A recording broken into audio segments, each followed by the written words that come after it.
Sancta Teresinha, Sancta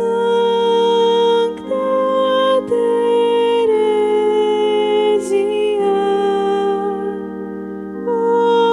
ora pro nobis. Louvado seja nosso Senhor Jesus Cristo, para sempre seja louvado. Com alegria, eu quero acolher você para a continuidade do nosso curso sobre Santa Teresinha do Menino Jesus. Mas nós estamos falando, nesse momento, sobre São Luís e Santa Zélia Martã. No vídeo anterior, nós falamos uma primeira parte da sua biografia, da sua vida, da espiritualidade deles, e agora nós iremos continuar falando sobre este grande casal que é para nós motivo de grande alegria. A santidade deles é um grande dom de Deus para a Igreja e também somos muito gratos a eles por terem dado a nós a nossa Santa Teresinha. Vamos então continuar falando sobre São Luís e Santa Zélia. Agora eu queria falar um pouquinho a respeito de São Luís e Santa Zélia como pais, né? Na educação das suas filhas e na forma como eles se relacionavam com as suas filhas. Algumas frases de Santa Zélia dizem profundamente o quanto que os dois eram dedicados às suas filhas. Santa Zélia, em algumas cartas, ela diz assim: nós vivíamos apenas para eles. Em outro lugar, ela diz: amo loucamente as crianças. E em outro lugar, ela diz ainda: nasci para tê-las. E a própria Santa Zélia escreve a respeito de São Luís: é inacreditável os sacrifícios que ele faz para Teresinha durante o dia e a noite. Então eles tinham uma dedicação imensa aos filhos, viviam para os filhos, em função deles, para educá-los, para educá-las, né, porque eram todas filhas. E eles faziam isso com um profundo espírito de fé que animava todas as ações deles. Nós podemos dizer que tudo na família Martã era movido por um espírito de fé. Eles faziam tudo na presença de Deus, faziam tudo para a glória de Deus. E, não obstante, eles enfrentaram uma grande dificuldade na educação das filhas por causa de uma das filhas, Leônia Martã. A Leônia, que era a filha do meio, entre as 5, era uma menina de um temperamento fortíssimo, se irritava por tudo, fazia birras enormes, não assimilava aquilo que os seus pais lhes ensinavam, era bastante desobediente e tinha, assim, crises, ataques de nervo fortíssimos que eram muito difíceis de conter. E tanto São Luís e Santa Zélia vão assim sofrer muito por causa de Leônia, mas ao mesmo tempo eles tomam isso como um sacrifício e eles assumem a missão, eles assumem o compromisso de educar a sua filha, apesar de todas as dificuldades. São Luís, por exemplo, sempre que se referia a Leônia, ele chamava de minha boa Leônia. Sempre ele chamava ela assim, para incutir no coração o desejo de ela ser boa também. Eu estou falando um pouco de Leônia aqui, mas eu quero dedicar um vídeo exclusivo para Leônia, porque vale muito a pena conhecer um pouco mais sobre Leônia, a sua história da sua infância, mas depois também a sua superação, e ela também se tornou uma grande mulher. Mas ela deixou os seus pais assim bastante preocupados.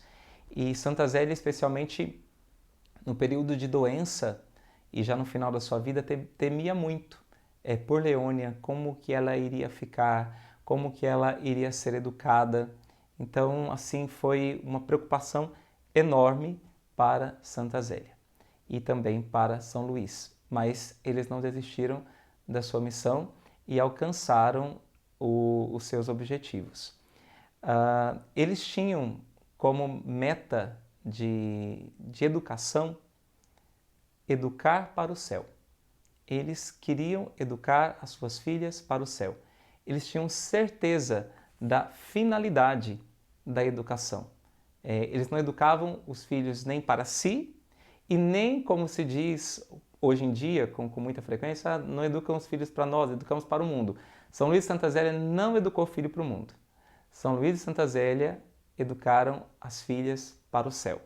Educaram as filhas para Deus. Quero ler apenas aqui um pequeno relato de Maria, que foi a filha mais velha, que ela dizia assim: meu pai e minha mãe professavam uma fé profunda e, escutando-os falar sobre a eternidade, sentíamos todos, por ser tão jovens, inspiradas a considerar as coisas do mundo como pura vaidade. Então, nós vemos aqui esse sentido sobrenatural, o sentido espiritual que eles deram à educação das suas filhas. Deus é o primeiro a ser servido. Deus, em primeiro lugar, foi isso que eles transmitiram para suas filhas.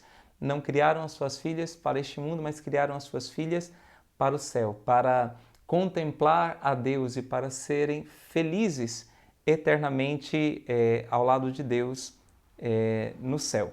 E Santa Zélia comparava a educação das suas filhas a um jardim. E ela dizia que é preciso, então, preparar a terra e plantar, mas também contar com a chuva que cai do céu. Então, ela concebia que a educação era fruto do esforço dos pais, mas também fruto da graça divina. Então, por isso, os pais precisavam criar todos os meios para que a graça divina pudesse ter um forte influxo sobre a vida das crianças. Esses dias eu estava ouvindo uma palestra e eu ouvi algo que até então eu não tinha, é inédito, e que eu fiquei pensando muito. E isso, assim, é um grande desafio, o que eu vou falar agora, e, assim, é algo bastante profundo e sério.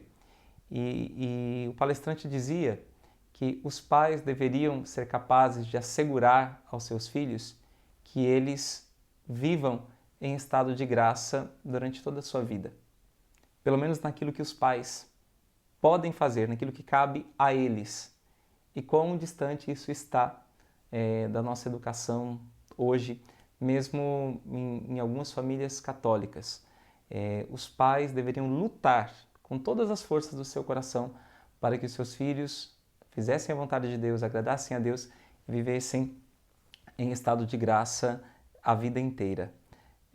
Então, Santa Zélia e São Luís, eles tinham essa certeza de que a educação era fruto do esforço deles, do trabalho deles, mas também da graça divina. Por isso, a Hélène Monjan, ela define a educação de São Luís e Santa Zélia como o fato de que a educação se faz com Deus e para Deus. Olha que coisa linda!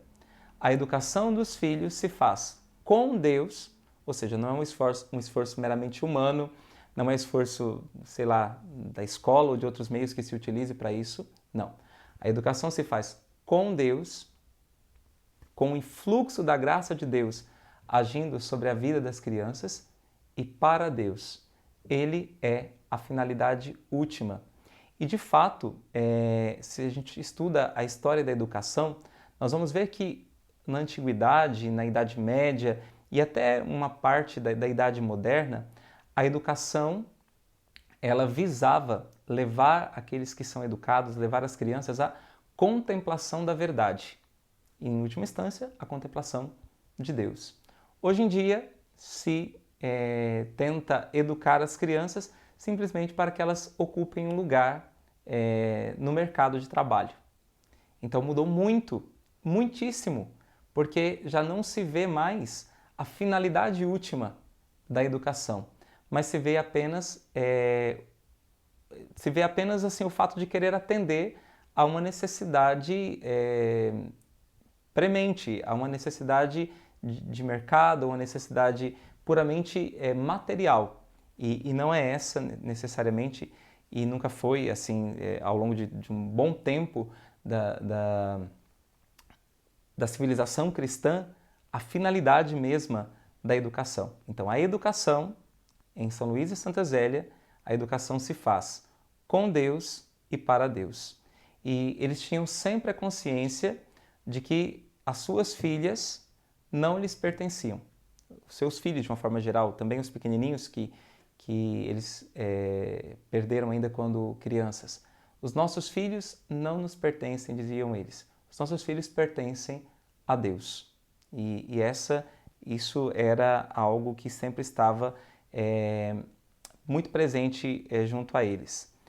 E na educação, a Hélène Monjan diz o seguinte, que para motivá-los a fazer o bem, motivar as filhas a fazer o bem, muito mais do que balas e moedinhas, eles lhes propunham objetivos intangíveis, como, por exemplo, a conversão de um pecador ou consolar a Jesus.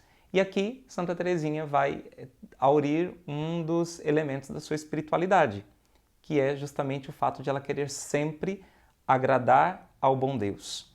E uma coisa que São Luís e Santa Zélia sempre ensinava para as filhas é a luta contra o orgulho. Eles sempre ensinavam o cultivo da humildade. Agora eu gostaria de falar um pouco a respeito das provações que, como família e como casal, São Luís e Santa Zélia viveram. Em 3 anos, eles perderam 4 filhos. Eles sepultaram 4 filhos. José, com 5 meses, depois um segundo José, que faleceu aos 8 meses. Depois, nesse intervalo entre a perda de 2 filhos, faleceu o pai de Santa Zélia. E depois, eles perderam uma outra filha que já estava um pouquinho maior, Helena, que estava com 5 anos e meio, e essa perda foi, assim, devastadora. Assim, eles sofreram muitíssimos, apesar de terem vivido tudo isso na fé, mas sofreram muito pela perda dessa filha de 5 anos e meio. E depois teve uma primeira Teresa, que faleceu também, ainda muito pequenininha. Santa Zélia não podia amamentá-la, levou para uma ama de leite, porém esta ama de leite subnutria a criança. E quando São Luís e Santa Zélia foram perceber, já não foi possível mais recuperar a saúde da criança, e a Melânia Teresa faleceu ainda nos primeiros meses de vida. Então, eles perderam esses 4 filhos. E muitas pessoas questionavam eles. E muitas pessoas diziam também que não queriam ter filhos para não perdê-los. Tentavam consolar eles e diziam essa frase, olha, eu não quero nem me atrevo a ter filhos para não perdê-los. E Santa Zélia respondia com a seguinte frase, eu nunca achei que os sofrimentos e inquietações poderiam ser postos na balança com a felicidade eterna dos meus filhos. Então, ela é uma mulher que tem um profundo senso da eternidade. Ela não queria ter filhos para ela e São Luís serem felizes. Ela não queria ter filhos simplesmente para eles serem felizes aqui nesta terra. Ela quis ter filhos para que eles fossem felizes eternamente no céu. Que senso profundo de fé, e isso falta muito aos nossos contemporâneos. E eles tinham tanto um senso de fé que eles também, era hábito na família, pedir a intercessão dos filhos que estavam no céu. Depois dessa perda dos filhos, um outro momento de grande provação para eles foi a própria doença de Santa Zélia. Santa Zélia teve um tumor nos seios e isso causou muito sofrimento a ela. Foi uma paixão realmente que se arrastou durante algum tempo. Ela sofreu muito e teve muita preocupação, especialmente com a educação das filhas e, de maneira particular, com Leônia. Mas mesmo assim, mesmo às vezes muito doente, ela ainda trabalhava muito. Ela chegou a fazer uma peregrinação a Lourdes por insistência de São Luís com as filhas mais velhas e para alcançar a cura, mas esta não aconteceu. e Santa Zélia morreu quando Santa Teresinha tinha 4 anos e meio. Quando o seu confessor soube da sua morte, ele disse: há uma santa a mais no céu. Então Santa Zélia viveu assim e cumpriu a sua missão. Uma mulher profundamente fiel a Deus, fiel aos seus princípios, que tinha como objetivo realmente ser santa. E São Luís, a aprovação dele também foi muito grande. São Luís, ele se entregou por inteiro na sua vocação, e nós temos um testemunho, por exemplo, de Maria, a sua filha mais velha, e que dizia: ele faria por nós todos os sacrifícios possíveis. Se preciso, sacrificaria a felicidade e a própria vida para nos tornar felizes. Ele não recua diante de nada, não hesita nem mais um instante, acreditando que esse é o seu dever e o bem de todas nós, e isto lhe basta. Então, um homem que se dedicava e se sacrificava pelas filhas. E a Hélène Monjan, ela apresenta assim, a aprovação de São Luís de uma maneira profundíssima. Ela diz que o a vida e o sacrifício de São Luís é comparado ao sacrifício de Abraão. São Luís é como um Abraão dos tempos modernos, porque ele foi oferecendo tudo a Deus. Ele foi oferecendo tudo. Primeiramente, os seus filhos, que foram indo para o céu, os pequenininhos, os 4 filhos, depois Zélia, depois a sua filha Inês entrou para o Carmelo, depois a Maria, que era sua filha mais velha e que ele tinha uma identificação muito grande com ela, se parecia muito com ele, entrou para o Carmelo, depois Teresinha, a sua rainhazinha, entrou para o Carmelo, e Leônia, tentando seguir a sua vocação também, na ordem da visitação especialmente, e Celina, que ficou mais tempo ao lado de Luís, mas ele foi entregando tudo. Deus pediu para São Luís tudo, pediu os filhos, pediu a esposa, e ele foi entregando tudo. Abraão foi até o monte de Moriá para oferecer Isaque. São Luís subiu ao Monte Carmelo para poder entregar as suas filhas. E então assim bonito nós contemplarmos esse homem com uma profunda espiritualidade oblativa, uma generosidade imensa para com Deus. E ele dizia sempre: é uma honra que Jesus escolha as minhas filhas como suas esposas. E aí ele diz ainda de forma mais bela: sim, o bom Deus me concede uma grande honra ao me pedir todos os meus filhos. O Senhor Deus me concede uma grande honra ao me pedir todos os meus filhos. Se eu possuísse algo de melhor, não hesitaria em lhe dar. Meu Deus, que espiritualidade profunda, que entrega, que amor a Deus, que imolação de si mesmo. E aí tem um fato que aconteceu na vida de São Luís, que certa vez o pároco de Lisieux, ele, então numa das missas, ele disse que gostaria de construir um altar novo na igreja, e ele precisava para isso de 10.000 francos. São Luís, quando soube disso, ele mesmo resolveu dar os 10.000 francos, ele somente, para a construção do altar, contanto que ninguém soubesse que ele que dera aquela doação. E então ele entregou o dinheiro ao sacerdote para construir o altar e pediu sigilo.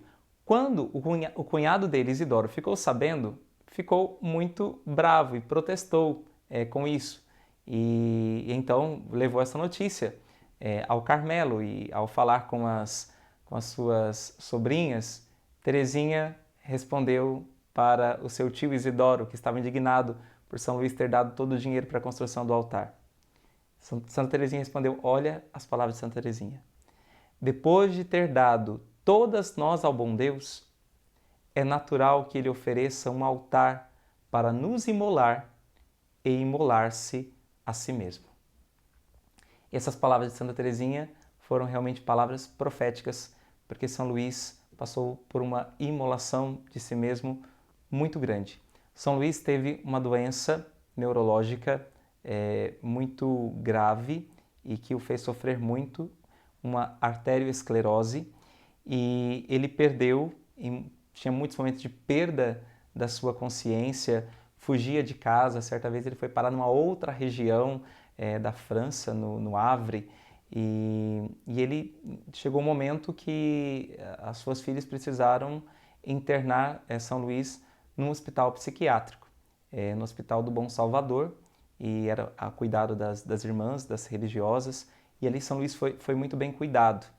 E em certa ocasião, tem uma cena bastante profunda, que Celina, sua filha, a filha que cuidava dele, contou para ele toda a história dele, tudo que tinha acontecido com ele, da perda da consciência, dos momentos que ele tinha, porque ele chegou, a fugir de casa. Em outros momentos ele pegou em uma arma para poder defender as filhas, porque ele pensou que as filhas estavam em perigo. Então, assim, ela contou a história dele mesmo, sem dizer para ele que era a história dele. Então, isso ela fez num momento de lucidez, e ele olhou para Celina bem nos olhos e disse: não poderia haver uma provação pior do que essa. Mas essa provação era a provação dele próprio. E uma certa ocasião em que ele estava no hospital psiquiátrico, a irmã que lá estava disse para ele: olha, aqui é uma oportunidade para o senhor praticar o seu apostolado, porque ele era muito caridoso para com os outros doentes ali do hospital psiquiátrico. E a irmã disse então que ele poderia ser um apóstolo ali. E ele olhou bem para a irmã e disse: eu gostaria de ser apóstolo em outro lugar, mas seja feita a vontade de Deus. Eu creio que isso servirá para abater o meu orgulho. E outra vez, a um médico, ele disse o seguinte: eu jamais tive humilhações em minha vida. Eu jamais tive humilhação alguma em minha vida. Faltava-me uma, e esta me foi dada. Então, um homem que entregou tudo. Entregou-se a si mesmo nas mãos de Deus. E aí, no dia 20/7/1894, Luís foi ao encontro de Santa Zélia e de seus 4 filhos, que já estavam no céu. E no ano de 1959, com a morte de Celina, toda a família Martin foi reunida no céu, de onde São Luís e Santa Zélia, Santa Teresinha intercedem por cada um de nós. São Luís e Santa Zélia foram canonizados no dia 18 de outubro de 2015. E no final do seu livro, a Hélène Monjan, ela diz o seguinte: por que tanta espera, inclusive adiamentos, entre a morte e a santificação de Luís e Zélia? Nisso podemos ver um desígnio da providência. É para o nosso tempo ameaçado pela cultura de morte, para os pais e as famílias contemporâneas tão fragilizadas, que a Igreja dá Luís e Zélia Martin como modelos e como guias. Que lindo! Então, São Luís e Santa Zélia são para nós assim também motivos de grande alegria e devem nos inspirar também, especialmente na nossa busca de vivência familiar. Quero concluir esse programa porque já está talvez bastante longo, mas nós vamos fazer uma oração pedindo a intercessão de São Luís e Santa Zélia por nós. Deus de eterno amor, vós nos dais nos santos esposos Luís e Zélia Martin um exemplo de santidade vivida no matrimônio. Eles guardaram a fé e a esperança em meio aos deveres e dificuldades da vida. Educaram seus filhos para que eles se tornassem santos. Possam sua oração e seu exemplo sustentar as famílias em sua vida cristã e ajudar todos nós a caminhar para a santidade. Se tal for vossa vontade, dignai-vos conceder a graça que vos pedimos, para que juntos possamos louvá-los pelos séculos dos séculos. Amém. São Luís e Santa Zélia Martã, rogai por nós. Santa Teresinha do Menino Jesus, rogai por nós. O Senhor esteja convosco, Ele está no meio de nós. Abençoe-vos Deus Todo-Poderoso, Pai, Filho e Espírito Santo. Amém.